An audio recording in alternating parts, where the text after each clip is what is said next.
ओम शांति। आज प्यारे बाबा ने हमें विकर्मों के बोझ को हल्का करने की दो विधि सुनाई है। पहली विधि जो इस जन्म में हमसे पाप हुए वो हम प्यारे बाबा को सच सच सुना दें, है ना। तो इस जन्म के पापों को हमें सच सच सुनाना है। आप में से कोई है जिन्होंने इस जन्म के पाप बाबा को सच सच सुनाए हों? हाँ, कौन कौन किसने किसने सुनाया है? सुनाए हैं किसी ने? हाँ, कोई कोई हाथ उठा रहे हैं, है ना। तो आज समझेंगे कि क्या क्या इस बारे में समझ रखनी है।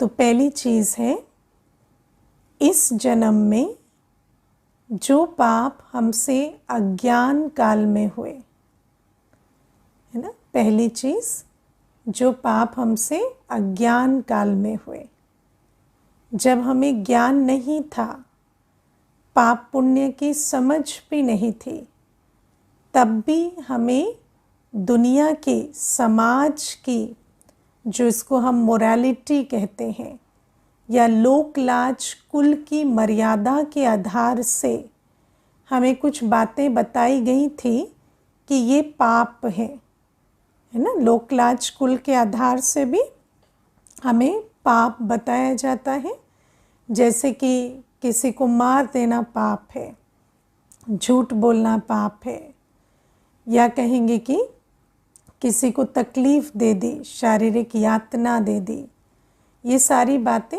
पाप में गिनी जाती हैं। तो हमें पहले ये तो नहीं पता था कि काम क्रोध लोभ मोह अहंकार के अधीन पाप बनते हैं, लेकिन चोरी कर ली, ये सारे पाप हमें पहले भी बताए गए थे कि ये चीज़ें पाप में जाती हैं।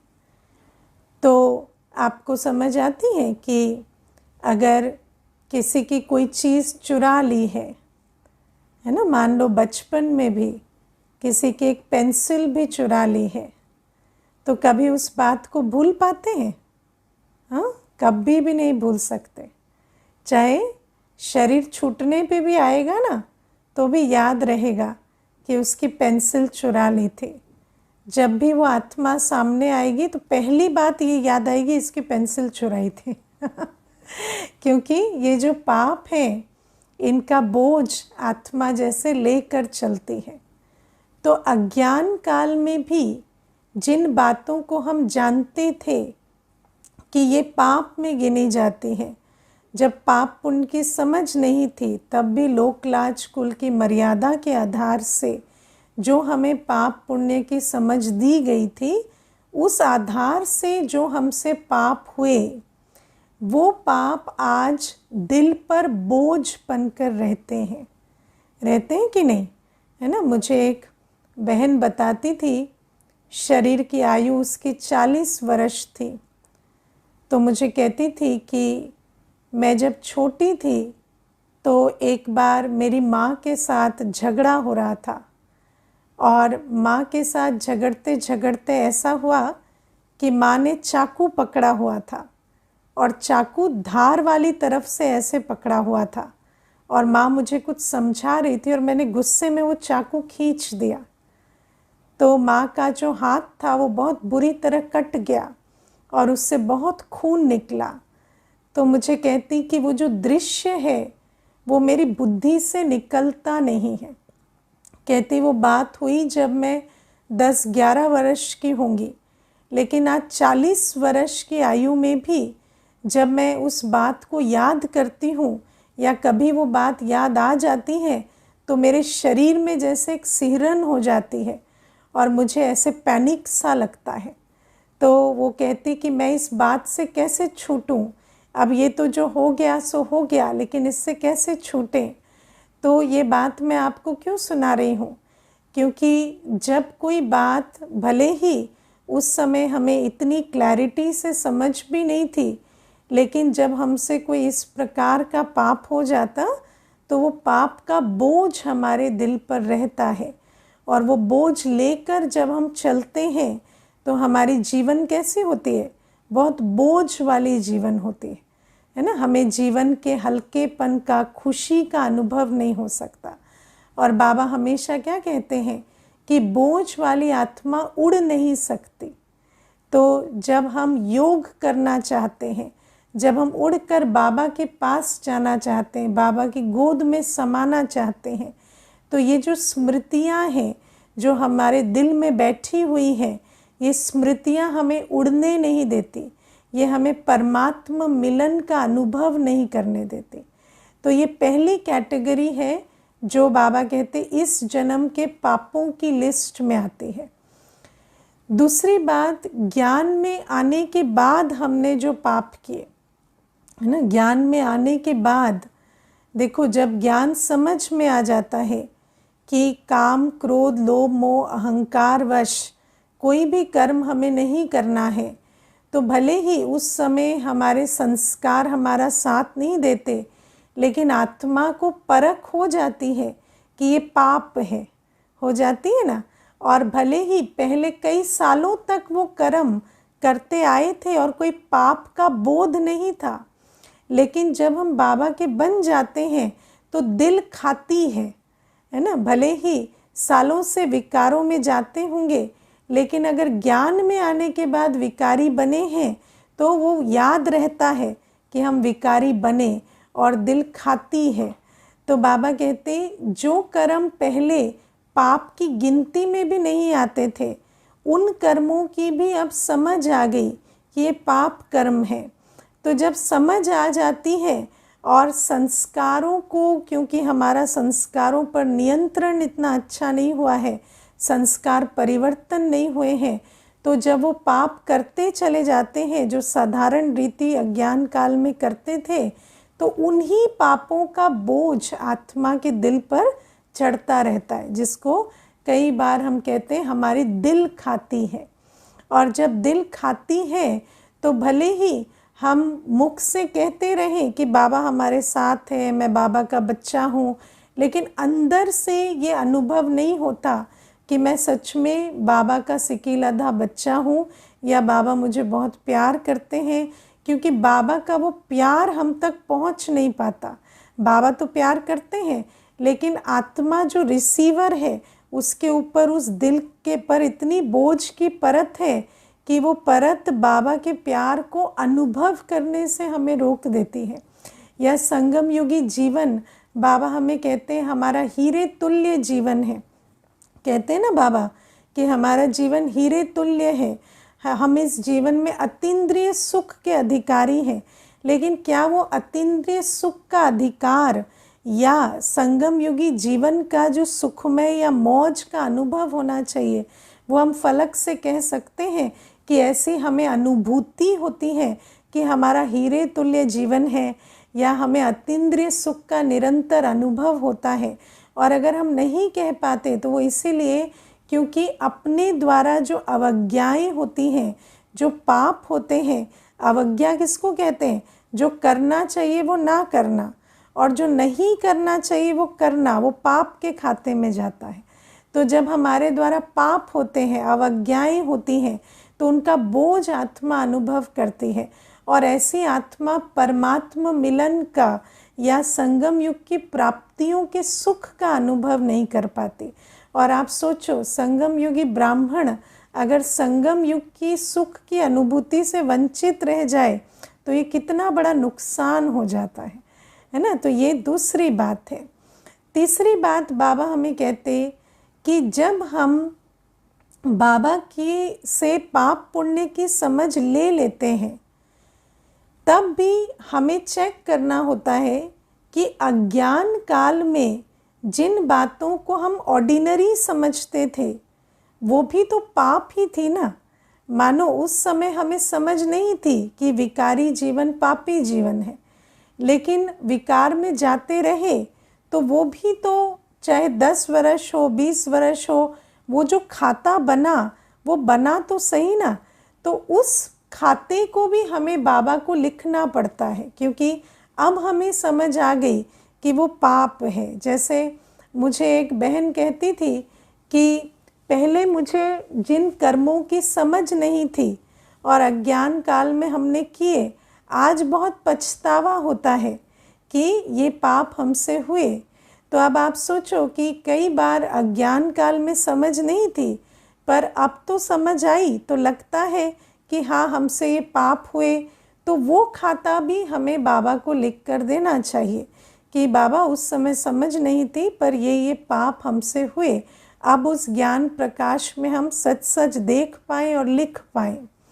और फिर चौथे प्रकार की जो बातें होती है वो ये कि जब हम बाबा के पास आते हैं तो कई बार ऐसा होता है कि हम जब अपनी जीवन कहानी को देखते हैं तो वो जो पाप हमने किए या कर रहे हैं, ऐसा देखने में आता है कि कईयों को उसकी रियलाइजेशन नहीं होती है ना। पाप का खाता कई ऐसे भी कह देते हैं हमारे द्वारा तो आज तक कोई पाप नहीं हुआ है ना। दुनिया वाले तो कहते ही हैं, ब्राह्मण भी कह देते हैं कि ऐसा कोई खास पाप का खाता नहीं है।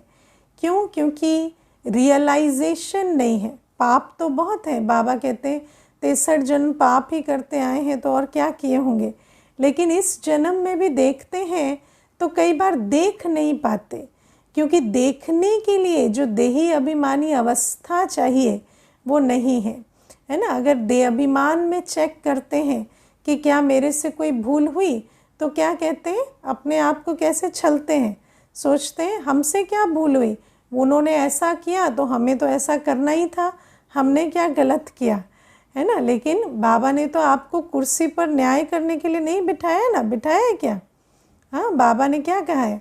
बाबा ने ये श्रीमत दी है कि किसी को उसके पापों की सज़ा आप दो, ऐसा तो बाबा ने नहीं कहा ना।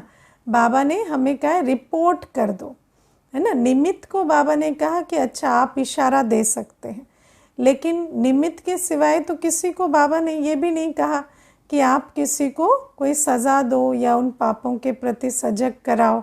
हाँ, जो बाबा के घर में जो गलतियाँ होती हैं तो निमित्त को ये छुट्टी है कि उसके बारे में कह सकते हैं कि हाँ ये गलती या ये पाप आपसे हो रहा है।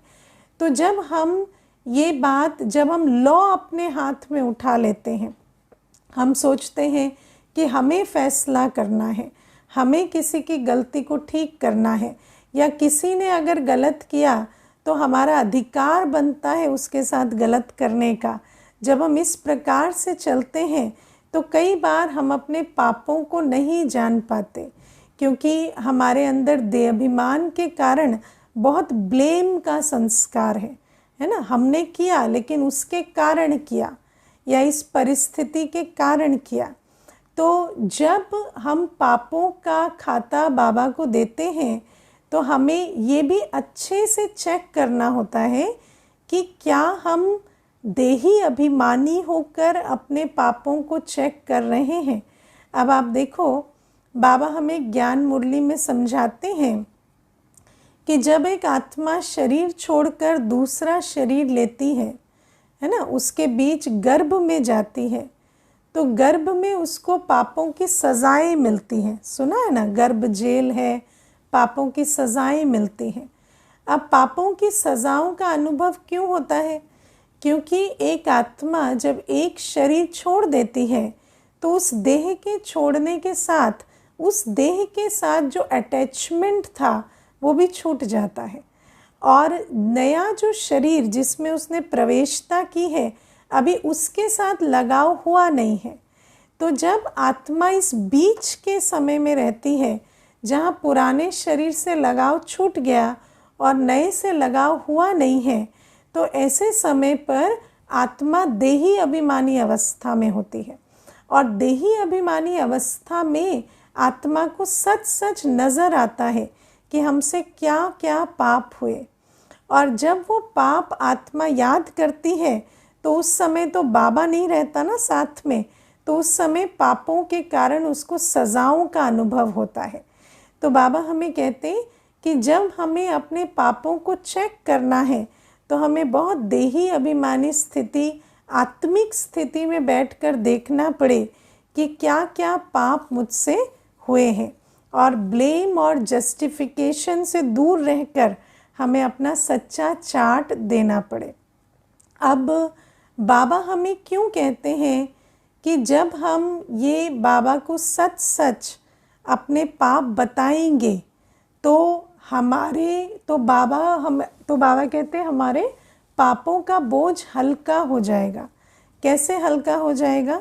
क्योंकि एक तो जब बाबा को हम ये सच्चा चार्ट देते हैं तो बाबा के द्वारा हमें बहुत लाइट माइट मिलती है, जिससे हम भी हल्का अनुभव करते हैं। आप ऐसा अनुभव करते हैं कि आपके दिल पर जो बोझ है वो जब आप बाबा को सारा सच्चा चार्ट लिख कर देते हैं तो बोझ हल्का होता है ना। ये अगर आप लिख कर देंगे बाबा को तो आपको अनुभव होगा कि कितना हल्का होता है। मैं आपको इसमें एक अपना लौकिक का अनुभव सुनाती हूँ कि मैं बहुत छोटी थी, शायद स्टैंडर्ड 3rd या 4th में थी। तो उस समय स्कूल में मेरे से कोई भूल हो गई, और जब वो भूल मेरे से स्कूल में हो गई तो मैं उस भूल को जैसे हैंडल नहीं कर पा रही थी खुद से। मुझे लग रहा था कि मेरे से बहुत बड़ी गलती हो गई, और मुझे कई प्रकार के इमोशंस, घबराहट, चिंता, परेशानी, बहुत कुछ हो रहे थे, जिसको बाबा बोझ कहते हैं ना। तो मुझे बहुत सारी फीलिंग्स अंदर आ रही थी, और अंदर से ऐसा लगता था जैसे इस बात को मैं हैंडल नहीं कर सकती। तो जब मैं घर आई तो उस समय पर मेरे लौकिक पिताजी जो हैं वो दरवाजे पर खड़े थे। तो उनको देखते ही मैं रोने लगी। तो जब मैं रोने लगी तो उन्होंने पूछा कि क्या हुआ बेटा, क्यों रो रहे हो? तो मैंने उनको बता दी सारी बात। तो जब उनको सारी बात बता दी तो उन्होंने मुझे कहा कि कोई बात नहीं, इतनी बड़ी बात नहीं है, तुम्हारा बाप बैठा है, दोनों मिलकर ठीक कर देंगे, कोई बात नहीं बेटा, हो जाता है। तो जब उन्होंने ऐसा कह दिया तो उसके बाद मुझे एक भी आंसू नहीं आया और जैसे मेरी सारी जो हलचल थी, बोझ था, घबराहट थी, सारी जैसे ख़त्म हो गई, क्योंकि लगा कि क्या बड़ी बात है, अभी तो बाप को बता दिया। तो बाबा हमें कहते हैं कि जिन बातों को हम लेकर बैठे हैं, जिनकी वजह से इस जन्म में कई बार हमारे अंदर शर्मिंदगी का अनुभव होता है, कई बार गिल्ट का अनुभव होता है, कई बार भय पैदा करती हैं कुछ स्मृतियाँ, कई और प्रकार की बातें होती हैं जो अलग इमोशन पैदा करती हैं। कहीं पर हमें बहुत पछतावा है, कहीं हमें बहुत क्रोध है कि ये बात हुई, या ये बात मेरे से इस प्रकार से कैसे हो गई, खुद से भी बहुत नाराज़गी होती है। तो बाबा कहते हैं ये जो सारे इमोशंस हैं ये हम आत्मा को जैसे कैद करके रखते हैं। और आप सोचो कि ये जो सारी दुर्भावनाएं हैं जो पाप के खाते से आत्मा अनुभव करती है, उन दुर्भावनाओं के जेल में जब आत्मा रहती है ना, तो आत्मा को बाबा की लाइट माइट नहीं पहुंचती। बाबा हमें, आप सोचो, बाबा हमें मुरली में कितने स्वमान देते हैं, बाबा हमें कितने ऊंचे टाइटल देते हैं, बाबा हमें कितना महिमा योग्य, श्रेष्ठ, लायक बच्चा है ना। बाबा हमें कहते हैं तुम मेरे राइट हैंड हो, तुम मेरे निमित्त स्वर्ग की स्थापना करने वाले हो। और हम क्या करते हैं, हम पीछे देखते, पता नहीं किसको कह रहे हैं, मेरा तो नहीं लग रहा चांस कि बाबा मुझे कह रहे होंगे, है ना। क्यों ऐसा होता है? क्योंकि बाबा हमें कितना भी स्वमान भरने की कोशिश कर रहे हैं, वो स्वमान की शक्ति हम तक पहुंच ही नहीं रही, या बाबा हमें इतनी योग में सकाश दे रहे हैं। ऐसा तो है नहीं कि बाबा के बच्चे योग करते नहीं हैं, हम योग में भी बैठते हैं। और बाबा हमें कहते हैं कि योग में बैठने वाले बच्चे योग बल के आधार से गुण स्वरूप, शक्ति स्वरूप बनने चाहिए, है ना। बाबा हमें कहते हैं योग बल पवित्र बना देता है, लेकिन हमें लगता है कि इतने समय से योग कर रहे हैं, पवित्र तो बन नहीं रहे, या ऐसे कोई लाइट माइट तो भर नहीं रही, हमारी तो अवस्था वैसी की वैसी और ही दिन प्रतिदिन खराब हो जाती है। तो ऐसा क्यों हो रहा है? क्योंकि ये जो सारी, जो बाबा हमें कई बार सुनाते हैं ना, कि जो योगी जिस आसन पर बैठता है तो वो आसन ही अगर डोल रहा है या वो आसन ठीक नहीं है तो योगी का योग ठीक नहीं लगता। तो जब हम योग में बैठते हैं तो आत्मा अगर सच्चाई और सफाई वाली नहीं है, अंदर कुछ छुपा कर रखा है, अंदर अपने अंदर बहुत सारा बोझ है इस प्रकार का, तो वो बोझ बाबा को दिया नहीं है, अभी तक बाबा के साथ सच्चे हुए नहीं हैं, तो उस आधार से जब हम बैठते हैं तो भले ही हम योग कर रहे हैं, जैसे आप सोचो कि डॉक्टर है वो मेडिसिन बता रहा है, हम वो मेडिसिन खा भी रहे हैं, लेकिन हमने डॉक्टर से बात छुपाई हुई है ना, कि हमें ये आदतें हैं या ये हम गलतियां करते हैं, तो भले ही हम डॉक्टर से दवाई ले रहे हैं, खा रहे हैं, लेकिन अंदर आ ही नहीं रहा कि मेरा इलाज होगा, क्योंकि हमें लग रहा है सारा कुछ बताया तो है नहीं, पता नहीं दवाई उल्टी है या सीधी है। क्योंकि जहाँ सच्चाई नहीं होती वहाँ निश्चय में ही कमी आ जाती है। जब अपनी तरफ से सच्चाई नहीं है तो बाबा की तरफ भी वो निश्चय नहीं होता कि मेरा बाबा है और बाबा के संग के रंग से मेरी सद्गति हो रही है। और उसी कारण से हम भले ही कितना भी याद करते हैं, लेकिन वो याद का बल और फल जैसा बाबा मुरली में वर्णन करते हैं, ऐसा बल और फल हम आत्मा अनुभव नहीं करते। तो इसीलिए बाबा हमें कहते हैं कि जब तुम मुझे सच्चाई से अपना सारा चार्ट दोगे तो आत्मा इतनी हल्की हो जाएगी कि जब बाबा से कोई डायरेक्शन मिलेंगे, बाबा के साथ योग में बैठेंगे या बाबा जब हमारे लिए मुरली चलाएंगे तो एकदम जैसे बुद्धि की तार आत्मा की बाबा से जुड़ेगी और बाबा से जैसे हमें सब कुछ भरपूर होता जाएगा। तो बाबा कहते हैं ऐसी बोझ वाली आत्मा योगी नहीं बन पाती, उड़ नहीं पाती। और जब बोझ हल्का होता है तो बाबा की याद का बल हमें बहुत अच्छा मिलता है, या बाबा हमें जो भी कुछ मुरली में सुनाते हैं वो एक्यूरेट दिल में बैठता है। तो ये बात है। अब फिर बाबा को ये सच्चा सच्चा चार्ट दे कैसे, है ना, माना इस जन्म के पापों का सारा लेखा जोखा कैसे दे। तो उसकी जो एक्यूरेट विधि है वो ये है कि बाबा कहते निमित्त के थ्रू दे दो, है ना। आपके केस में निमित्त मैं हुई, है ना, तो आप लिख कर सारा चार्ट अगर सारी जीवन कहानी का सारा वर्णन अगर देते हैं तो जब वो आप दे देंगे तो आपको ऐसा अनुभव होगा कि अब जो भी हमें क्लास में सुनाया समझाया जा रहा है वो मेरे लिए है, क्योंकि जैसे मैंने अपना सच्चा चार्ट दिया है तो फिर उस आधार से हमें डायरेक्शन मिल रहे हैं। और जो सच्ची विधि है वो निमित्त के द्वारा ही देने की है। लेकिन क्या है कि निमित्त को दे पाना इसमें भी बहुत हिम्मत चाहिए क्योंकि उसके लिए भी बहुत सच्चाई की शक्ति चाहिए। कई बार इतनी सत्यता नहीं होती है कि हम निमित्त को अपनी सारी जीवन कहानी लिख कर दे दें, है ना। अब आप देखो एक चीज़ समझना, हमें जब इतनी सच्चाई सफाई हमारे अंदर नहीं है कि हम निमित्त को सारा चार्ट दें, तो हमें उस सच्चाई सफाई तक पहुंचने की मेहनत करनी चाहिए। अगर हम वो सच्चाई सफाई तक नहीं पहुंचते, वो मेहनत नहीं करते, तो कई बार जो दूसरी विधि भी हम अपनाते हैं, दूसरी विधि क्या है कि अपना सारा चार्ट लिखा और फिर जला दिया, बाबा को दिया और फिर जला दिया। लेकिन कई बार ऐसा होता है कि जला तो दिया लेकिन जला नहीं, वापस फिर ले लेते हैं, है ना। या वो जो हल्कापन अनुभव होना चाहिए वो नहीं होता, क्योंकि हम पहला ऑप्शन क्यों नहीं ले रहे, दूसरा क्यों ले रहे हैं, क्योंकि अपने अंदर सच्चाई सफाई की कमी है। तो जब सच्चाई सफाई की कमी है तो फिर बाबा को भी देते हैं तो वो सच्चे तौर से सौंप नहीं पाते, है ना। इसीलिए जो विधि है, यथार्थ विधि यही है कि हम बाबा को अपना चार्ट सच्चा सच्चा दे दें। अब मैं आपको एक इसमें और बढ़िया बात बताती हूँ। जब साकार में ब्रह्मा बाबा थे तो कई बार ऐसा होता कि किसी ने बाबा को अपनी कोई भूल बताई है ना, किसी ने बाबा को अपनी कोई भूल बताई और बाबा ने क्या किया, अगली क्लास में उसको वो भूल सबके सामने बता दी।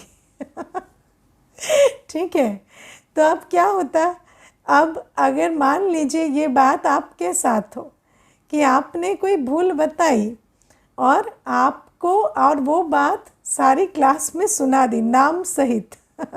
ऐसे तो क्लास में सुनाते ही हैं, लेकिन नाम सहित सुना दी कि इस बच्चे ने ये भूल की, तो आप क्या करेंगे? आप तो सीधा उठाएंगे व्हाट्सएप और लिखेंगे, दीदी हमने तो ऐसा सोचा नहीं था, आपने तो ट्रस्ट तोड़ दिया, ये किया वो किया। लेकिन बात ये है कि जब हम निमित्त को इतना ट्रस्ट करते हैं, है ना, जैसे ब्रह्मा बाबा पर इतना ट्रस्ट था, तो जब बच्चा उनको बताता है तो उसके बाद बाबा जो भी करते हैं उस पर भी ट्रस्ट होना चाहिए, है ना, उस पर भी हमें ट्रस्ट होना चाहिए कि अगर ये बात की जा रही है तो इसमें भी हमारा कल्याण है। मान लीजिए कि अगर आपकी बात बता भी दी गई तो क्या हुआ, उससे आपको एक पेपर देना पड़ेगा। कौन सा पेपर? हाँ, थोड़ा सहने का पेपर थोड़ा नम्रचित होने का पेपर। तो वो पेपर हमें देना अच्छी बात है। अगर हम वो पेपर देते हैं, अगर 4 लोगों को पता है, अगर परिवार में किसी को पता चल गया कि ये मेरे में कमी या कमज़ोरी है, और मान लीजिए वो कुछ समय तक मुझे उस दृष्टि से देख भी लेते हैं, तो क्या हो गया, मेरी जो सामना करने की शक्ति है वो बढ़ेगी। तो उसमें बुराई क्या है? अब मैं आपको इसमें एक छोटी सी बात बताती हूँ। जब हम कोई भी चीज़ को यूज़ नहीं करते तो धीरे धीरे ख़त्म हो जाती है। आप देखना, मुझे एक बहन कहती थी कि जब मैं स्कूल में पढ़ती थी, मैं बहुत अच्छी स्पोर्ट्स पर्सन थी दीदी, मैं पूरे 2-2 मीटर की छलांग लगा लेती थी। फिर कहती कि जब से मेरी शादी हुई मैंने कभी छलांग लगाई ही नहीं तो अभी मुझे गड्ढा पार करने में भी मुश्किल होती है। तो मुझे कहती कि ऐसा कैसे हो जाता है कि कोई चीज़ हम इतनी अच्छी करते थे और आज हमारे द्वारा बिल्कुल नहीं होती। तो मैंने उसको कहा कि आप सोचो, आत्मा के अंदर कितनी शक्ति थी। आत्मा सतयुग में कैसी थी? आत्मा इशारे से, संकल्प से प्रकृति और सर्व आत्माओं पर राज कर लेती थी। और आज आत्मा का क्या हाल हो गया? कहती मेरा मन मेरी सुनता नहीं है, मेरी बुद्धि एकाग्र नहीं होती, मेरे से परखना नहीं होता, निर्णय नहीं होता, मेरे डिसीजन कोई और ले ले, मुझसे सहन नहीं होता, मुझे बहुत गुस्सा आता है। तो आप सोचो कि ये हालत हमारी क्यों होती है? क्योंकि हम अपने गुण शक्तियों को यूज़ नहीं करते। अब मान लीजिए कोई पेपर हमारे सामने आता है, तो पेपर बहुत अच्छी चीज़ होती है, क्योंकि पेपर के आने से हम अपनी गुण शक्तियों को यूज़ करते हैं। और ब्राह्मण परिवार के अंदर ही अगर पेपर को पार करके हम गुण स्वरूप, शक्ति स्वरूप बन जाएं, तो इससे अच्छी क्या बात है ना। जैसे हम समझते हैं कई बार कि लौकिक परिवार के अंदर ही अगर जो भी मान अपमान होना है वो करके आगे बढ़ जाए, जैसे लौकिक माता पिता किसी के सामने कोई 2 बातें सुना देते हैं तो हमें लगता है अच्छी बात है, हमारी सुनने की शक्ति बढ़ रही है। ऐसे ही इस अलौकिक परिवार के अंदर हम कोई दुनिया वालों के सामने तो कोई बात होती नहीं है। ब्राह्मण परिवार के अंदर अगर कोई बात हो गई और हमें वो इशारा दिया गया कि ये बात बाबा ने कही या निमित्त ने कही, तो वो भी आप समझो कि मेरे कल्याण उसमें समाया है कि जो बात उन्होंने कही उस बात को सुनकर, सहकर, समाकर मेरे अंदर वो शक्ति जागृत होगी। और जिसको हमने इतना ट्रस्ट किया कि हमने अपनी सारी जीवन कहानी सुनाई, तो जब वो भी परीक्षा लेने के निमित्त बनते हैं तो हमें उसको भी स्वीकार कर कर परीक्षा पार कर कर शक्तिशाली बनना चाहिए। और मैंने एक बार जब मैं ज्ञान में नई आई तो मैंने एक बहुत अच्छी बात सुनी थी और उस बात को मैंने समझकर धारण किया और वो बात मुझे जीवन में बहुत काम भी आई। और वो बात ऐसी थी कि अगर आपका निमित्त आपके पेपर ले ले तो उससे अच्छी कोई बात ही नहीं होती, है ना। दूसरा, अगर आप निमित्त के पेपर से भागेंगे तो फिर दूसरा पेपर कौन लेंगे? लौकिक परिवार वाले।